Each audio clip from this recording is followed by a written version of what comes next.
Hello students, welcome back. So today again we are going to continue with our same topic, that is prepositions. So far we have studied about the definition as well as some prepositions, how we can use them in the sentence. Now today we are going to study about some more prepositions. Okay, so the next one is before. So before is also before and after.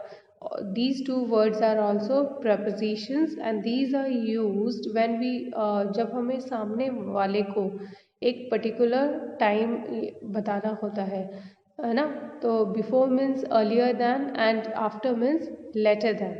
Okay, next is since. Since हम कब use करते हैं कि since का मतलब है कि पहले इसकी शुरुआत हो चुकी है और अब तक वो चल रहा है। That is for that we use since, like a point of time. Okay, next is for.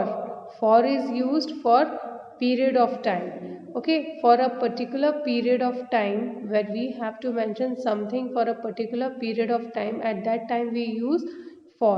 Okay, so let's see the examples. Submit your report before 8 o'clock। अब यहाँ पर आपने देखा कि हमने बिफोर का यूज़ किया है क्योंकि यहाँ हम मेंशन कर रहे हैं, सामने वाले को कह रहे हैं कि इस पीरियड से पहले हमें आपकी रिपोर्ट मिल जानी चाहिए। तो जहाँ पर हमें एक अल्टीमेट टाइम देना होता है किसी को, वहाँ हम बिफोर यूज़ करते हैं। ओके, नेक्स्ट, ही केम आफ्टर 2 years। वो 2 साल बाद आया, तो यहाँ पर हमने किसका यूज़ किया है, आफ्टर का यूज़ किया है। Next, it has been raining since morning. It means it has started in the morning and till now it is raining. So it is मतलब जो प्रोसेस है रेनिंग का वो कंटिन्यू है, तो वहाँ पर हम सिंस का यूज़ करते हैं। Next is for. He was sent to jail for 3 years। तो 3 साल के लिए उसे जेल भेज दिया गया। तो यहाँ पर up to mention a particular period of time we use for. Okay, so in this way we use before, after, for and since in our sentence.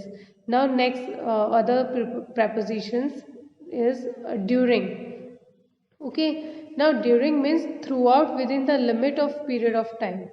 Okay, so during का मतलब है कि मतलब कोई काम हो रहा है उस दौरान, अगर कोई काम होता है वहाँ पर हम ड्यूरिंग यूज़ करते हैं। Okay, next is from. From to mention a particular point of time, at that time we use from. Next, till and until. Till and until means it up to, not later then.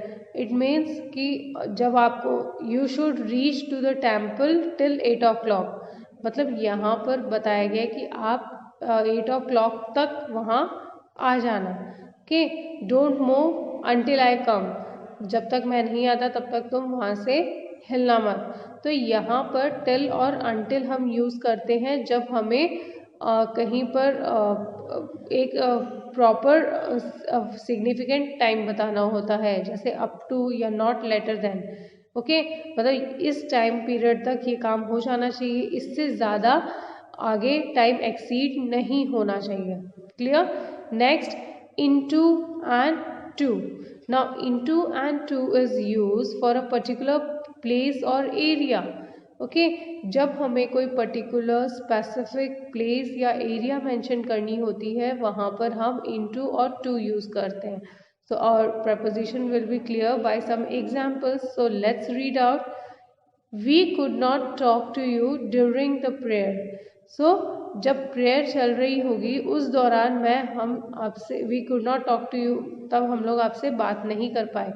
तो यहाँ पर मैंने आपको बताया था during तब use करते हैं जब कोई काम चल रहा होता है उस दौरान, है ना। जब हमें कोई बात मेंशन करनी होती है वहाँ पर हम ड्यूरिंग यूज़ करते हैं। Next, exam will be held from 8 AM to 9 AM। तो यहाँ पर हमने टाइम मेंशन किया है, तो एक particular point of time when we are mentioning, at that time we use from. Next, please wait here until I come back. मतलब यहाँ पर आप वेट कीजिए जब तक कि मैं नहीं आ जाता। तो यहाँ पर अनटिल हमने यूज़ किया है। A dog fail into the well we ran to school. So when we have to mention a particular area or a place or a direction, at that time we use into or to. तो a dog fell into the well. किस में गिरा? Well में गिरा. तो यहाँ हमने जगह मेंशन की है.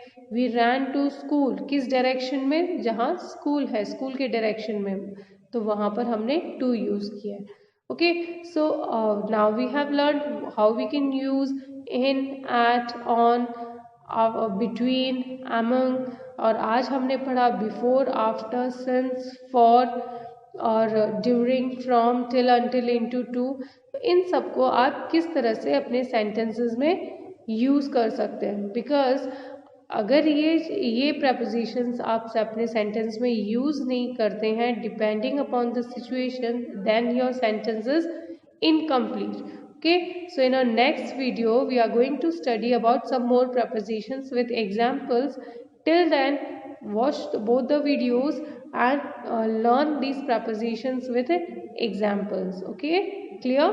Okay students, enjoy your studies. Thank you and have a nice day.